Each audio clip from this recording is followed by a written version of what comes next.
Hey everybody, it's Jason again with SoapyScience.com, and I've got Hannah right here and her sister Elizabeth, my oldest and my second oldest. And really quickly, we're just going to make a lathering tutorial video. We've realized and had requests that some folks are struggling to lather some of their existing soaps, and then a lot of folks have bought Hannah's and our soap for the first time, and they've not used a brush in a very long time or ever. So we're gonna make a quick video on that, and if you hang around, Hannah has a surprise for you at the end of the video. So we'll get started. So first and foremost, I like to just take the soap, put a little bit of water on it, warm or cold for me, it really doesn't matter. And then you take your brush. I've got a Badger brush. There are boar bristle brushes, that's a mouthful. There are synthetic brushes. And they're available many places, websites, bullgooseshaving.com is one that I shop at a lot. You can get them on Amazon. You can look for brushes at even like Target here in the US has some brushes available, Walgreens, CVS. You can get a brush if you look for a pretty good price as you're getting into wet shaving. So I dump the water out. I wet my brush down with some warm water and then just give it a couple of shakes and start loading. So this is called loading your brush, and so I use firm pressure. I'm depressing the Badger hair almost all the way down, and so just clockwise and counterclockwise motions, loading that up. This is called loading your brush. Now that some guys call that a proto lather or initial lather, base lather, whatever you want to call it. I don't get too hung up on that, especially with our Soapy Science soaps. This is the mint mints, and it smells so good. I just load until I feel resistance, and I got young ladies back there that keep fixing their hair in the mirror. So gotta look good for Mother's Day. We're about to go celebrate their mama. So anyways, just load until you feel resistance. That's my rule of thumb. To me, that means that the Badger hair or the boar bristle or whatever you're using is getting occupied with soap, and so it's becoming a little more difficult. So once you start to feel that little bit of drag, that's when you got enough. So that's a loaded brush.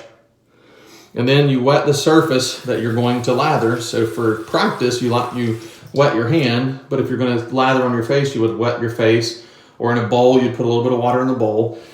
And then you're going to start to lather. And so I like to scrape the excess lather into the center of my palm. Sometimes on my face, I'll kind of just brush that on first.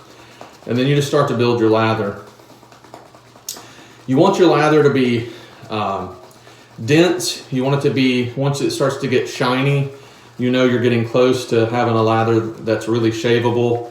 And you want the lather to have cushion. And cushion is the kind of the density or the layer of protection between your blade, whether it's a double edge, single edge, cartridge style, or straight razor. That is the protection that the shaving soap is going to give you. So whether you're using Soapy Science or any other soap, if you're using any canned goo or whatever, if it doesn't give a lot of cushion, that's where you're going to get razor burn, and that's where you're going to have more blade touching your skin than you have protection on your skin.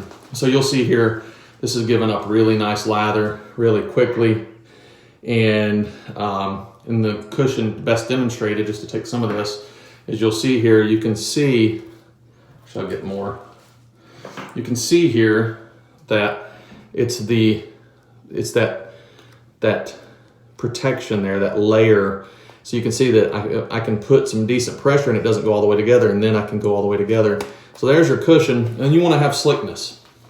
So cushion and slickness are two of the main goals of building a quality lather. And some of the characteristics will be, it's got a nice sheen to it. It's got kind of a yogurt-like texture, and it's very peaky. You can make kind of peaks like you would a meringue, but not as airy, or whipped cream. So anyways, thanks for hanging around. We wanted to get this video on the site for those that are struggling to make lather. And I will address the residual slickness for Hannah's, or for our soaps.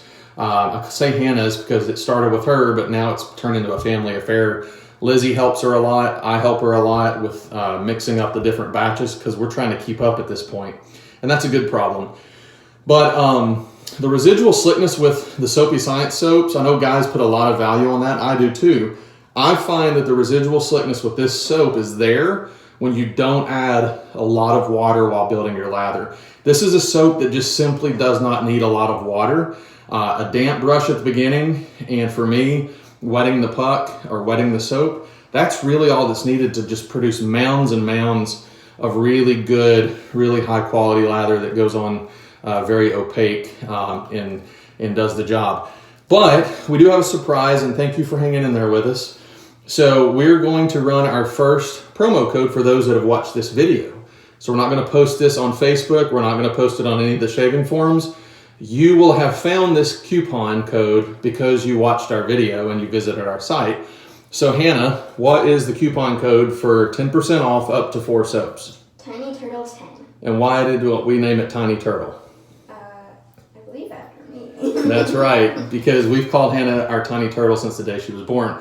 So up 10% off up to 4 soaps, Tiny Turtle 10, TINYTURTLE, number 10, Tiny Turtle 10, all lowercase, will get you 10% off your order up to 4 soaps.